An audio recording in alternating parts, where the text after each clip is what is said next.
नमस्कार किसान भाइयों। आज हम गोभी में, जो कि गर्मी की गोभी है, उसमें इल्ली का प्रकोप, जैसे कि आप सबको पता है कि बहुत ज़्यादा होता है। बहुत ज़्यादा अटैक रहता है लेपिडोप्टेरन पेस्ट, मतलब इल्ली चूइंग इंसेक्ट का। तो अपन उसको कैसे कंट्रोल करके अच्छी गोभी की फसल ले सकते हैं, उसके बारे में बात कर लेते हैं। तो टीपी से अपन कोशिश करते हैं ये समझने की कि जैसे ही टीपी होता है हमारा खेत में, उसके बाद हम कोशिश करते हैं कि डैम्प से बचाने के हिसाब से, कभी अगर खेत में ज़्यादा पानी गलती से चला भी दिए तो डैम्पिंग ऑफ, और उससे बचाने के हिसाब से हम लोग टीपी के बाद में बाविस्टीन M45 का एक स्प्रे ले लेते हैं, और कॉन्फिडोर भी मिला देते हैं थोड़ा बहुत उसमें, कि थोड़ा बहुत जो शुरुआती दौर में मैनी रहता है या दूसरे अन्य छोटे से कीड़े रहते हैं, उसको वो कंट्रोल कर दे। तो कॉन्फिडोर के साथ में बाविस्टीन, या तो बाविस्टीन या रोको, वो आप मिला के टीपी के बाद में, जैसे पेड़ सेट हो जाता है 2-4 दिन के अंदर में, उसको आप ले सकते हैं।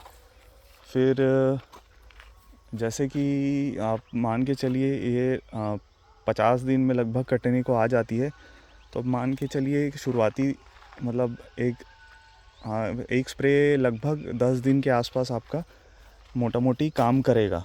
और अगर बहुत ज़्यादा प्रेशर है तो हफ्ते दिन में भी शायद आपको स्प्रे लेना पड़े इल्ली के लिए ख़ास करके। तो पहला, जैसे टिपिक बाद हमने बात कर ली कि कॉन्फिडोर और रोको ले लिए। फिर उसके हफ्ता 10 दिन के बाद में छोटा इल्ली या एगलिंग आपको दिखेगा, अंडा या छोटी छोटी इल्ली फूट के आपको कहीं कहीं दिखेगी, जो कि थोड़ा सा इस तरीके से दिखता है जब अंडे फूट के निकलते हैं। तो उस टाइम में हम प्रोक्लेम ले सकते हैं।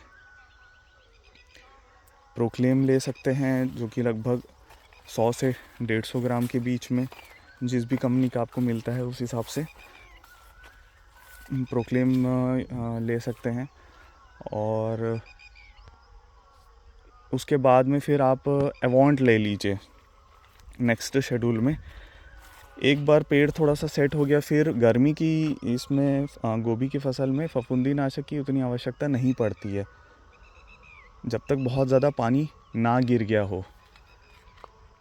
तो एक प्रोक्लेम ले लिए, फिर उसके बाद में एवॉन्ट, जो कि इंडोक्सा कार्ब टेक्निकल है, जो अभी गड़ा का आ रहा है। एवॉन्ट तो मिलता नहीं है, किंगडोक्सा के नाम से। वो लगभग 200 ml प्रति ड्रम के हिसाब से 200 लीटर पानी में, ये जो भी डोज बता रहे हैं वो 200 लीटर पानी के हिसाब से है। तो एवॉन्ट ले सकते हैं फिर तीसरे शेड्यूल में आप। फिर हम क्या करते हैं कि नए जो टेक्निकल्स रहते हैं, जो कि एक्सपोनस हो गया और एविसेंट हो गया। एविसेंट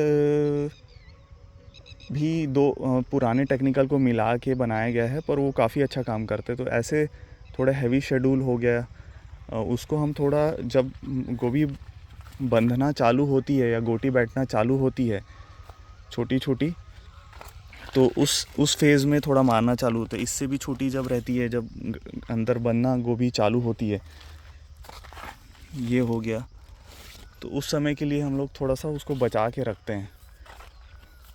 क्योंकि अगर एक बार आपके कर्ड में, हेड में इल्ली का प्रकोप हो गया, तो वो फिर मार्केट वैल्यू बहुत ज़्यादा गिरा देती है। तो फिर एवॉन्ट के बाद में अपने को एक बार एविसेंट ले लिए, और उसके बाद एक फाइनल एक्सपोनस ले लिया। और अगर ज़्यादा प्रेशर है तो एक्सपोनस 10 दिन के बाद या 15 दिन के बाद फिर एक बार रिपीट कर सकते हैं। तो इतने शेड्यूल काफ़ी रहेंगे आपके गोभी में इल्ली को कंट्रोल करने के लिए। कोरोजन आजकल उतना ज़्यादा पता नहीं, रिज़ल्ट आता नहीं, अन्यथा कोरोजन को भी आप यूज़ कर सकते हैं 70 से 80 ml के डोज के हिसाब से। तो वो भी काफ़ी अच्छा रिज़ल्ट दे देता है। किस कंपनी का ले रहे उसके ऊपर काफ़ी मायने रखता है, तो वो ध्यान रखिएगा।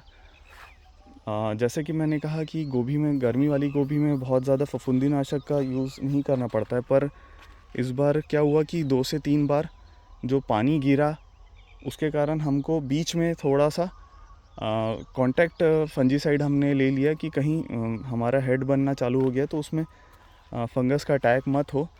तो M45 और ब्लू कॉपर का हमने उसमें एक स्प्रे ले लिया था। दोनों कॉन्टैक्ट है, कवरेज लेके पेड़ में आप उसको अच्छे से मार दीजिए तो जो कुछ भी इन्फेक्शन का चांसेस रहते हैं फंगस के वो नहीं आते हैं। नहीं तो एक खेत हमारा जो बगैर मल्चिंग वाला था उसमें हमें थोड़ा बहुत इन्फेक्शन दिखा है फंगस का। तो M45 ब्लू कॉपर अगर कभी कभी जो पानी गिर जाता है तो प्रिवेंटिव बेसिस में अगर आपको लेना है तो उसको लेके आप डिसीज़ को चेक में रख सकते हैं।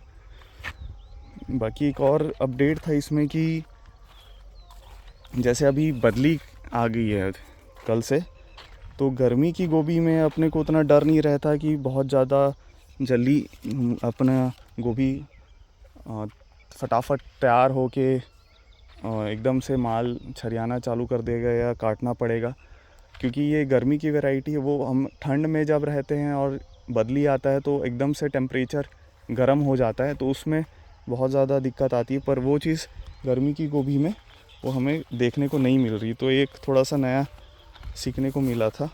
क्योंकि ये है गर्मी की वैरायटी, थोड़ा बहुत बदली आके उसमें बहुत ज़्यादा फ़र्क नहीं आता है।